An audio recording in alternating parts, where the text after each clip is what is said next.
Hey guys, what's going on? It's Matt here, and today we're making a video about Bubble.io. This is an honest review from someone that isn't a phenomenal coder. I have a little bit of experience with front-end design, but the back-end development I don't have much experience with. So I'm going into this review as more of a rookie compared to someone that's really good at back-end development of applications. Hopefully by the end of this video, you have a better understanding if this is a good choice for you when it comes to a no-code option or no-code app development. So for this video, we're going to be answering 5 main questions that will help you determine if this is a great option for you or not.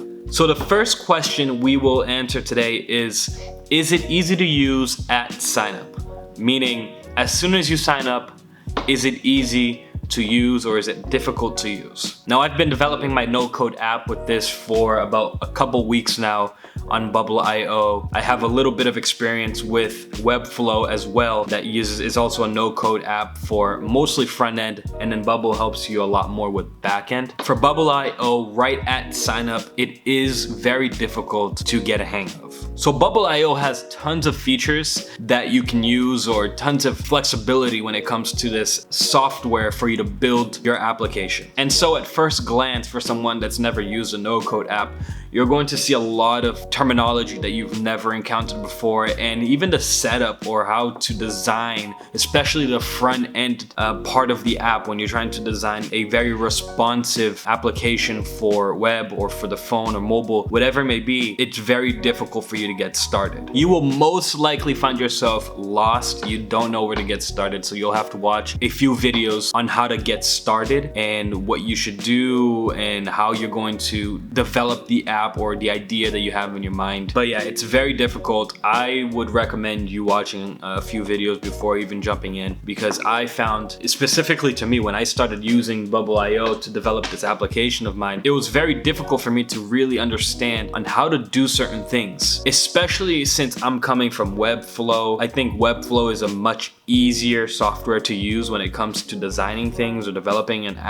website online. But I think the problem with Bubble.io, it's so feature rich and there's so much you can do with it. It makes it very complicated for you to use for a rookie, for a newbie. You're gonna have to make sure that you give yourself some time to really learn the software and then figure it out. Once I started getting the hang of it, then it started coming together for me, and I was able to work more efficiently and faster in the development of my app. The second question is, are there enough resources to learn from? And the answer to that is very simple, not really. Now, a lot of people like to learn about software from YouTube. If you're jumping into a software like Photoshop, there are thousands and thousands and thousands of videos that you can watch on how to do things in Photoshop, Illustrator, whatever it may be, because these softwares have been around for such a long time. So there's tons of videos and tutorials that you could watch on how to make things using that software. For Bubble.io, because it is a relatively new software, there isn't much to watch on YouTube when it comes to doing specific things. However, there is a very extensive library that the company itself has developed. You can go in, you search references based on what you're looking for, and it'll explain to you all the different features and the elements that's in this software that allows you to do certain things. If you don't know how to do something, or if you don't understand what a certain term in the software means, it's very easy for you to go into this resource website for Bubble.io and then search it up, and it'll give you a very simple definition of what it does and how to use it. So I think that's pretty cool. For the third question we'll be answering is, what can or can't you do with Bubble.io? So this one's very easy. What can you do with Bubble.io? I would say pretty much anything you can think of, I think you can build on Bubble.io. It is pretty robust and very feature rich, like I said before. So, I mean, whatever you really imagine in your mind of a web app that you're trying to build, I think you can build on Bubble.io for sure. Most likely, if you're building a tech company or something like that, right, you're going to eventually have to switch over from a no-code app to actual coding just for scalability purposes. However, if you're just trying to get a web app that's gonna make you some money on the side, or even get an MVP off the ground to really test your product,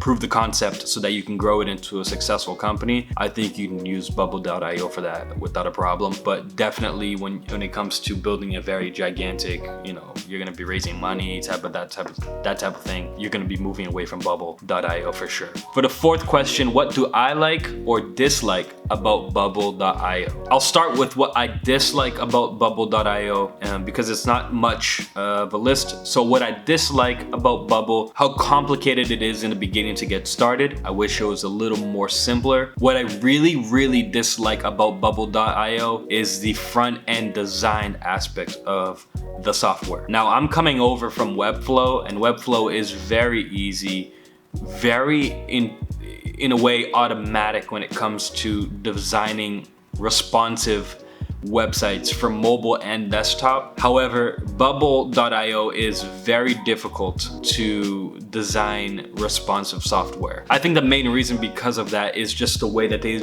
designed the software to be, and it really doesn't use front-end language such as CSS or HTML, right? It's more drag and drop type of things. You know, you drag things to where you want it to be, but there's not really any guideline to help you create a very responsive and fluid website. It's not automatic, so you'll find yourself editing a lot of small details in order to make it work across multiple screen sizes. It can get very annoying when designing a responsive, fluid website or web app for multiple devices. What I like about Bubble.io is that once you actually get a hang of the software itself and how to design or develop the apps, it's really easy to throw together a functional app very quickly, very easily once you get the hang of it. And again, that's once you get the hang of the software, you can do that. And a little bit about the application that I'm actually building. It's a calculator that helps people create quotes for cleaning services. Now the last question and the most important one is it worth learning? Is it worth jumping into this Bubble.io and figuring it out? And my answer to that is yes. I think Bubble.io is a fantastic software. It really is no coding is relatively new, and I think that it is the future. I think it's going to change the way and how easy it is for you to develop an app. I think no coding is the future. People will start developing solutions for problems that they run into through life, and probably many people will build very successful, very profitable businesses using no-code apps.